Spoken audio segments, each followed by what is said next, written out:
Општина Струмица и фирмата Ватерло Хастингс Лимитед од Обединетото кралство почнаа постапка за соработка во областа на депонирање на цврст отпад.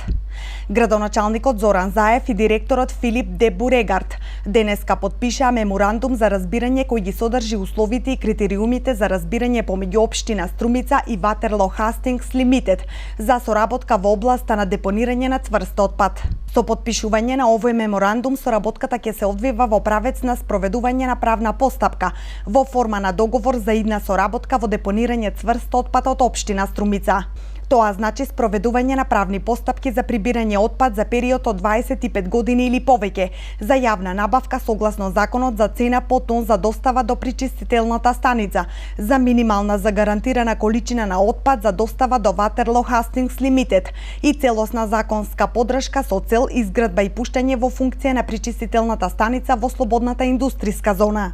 Исто така, според потпишаниот меморандум, предвидено е спроведување правна постапка за поддршка на инвеститорот со сите придобивки за странски инвестиции во техничката или друга индустријска зона, која би ги сносила сите трошоци поврзани со подготвителните проектни активности и вкупната инвестиција, а Општина Струмица би ја поддржала Ватерло Хастингс Лимитед со сите потребни административни процедури и би дала поддршка за потребните услуги. Пречистителната станица би била во можност да ги опфати другите околни општини за преработка на нивниот отпад.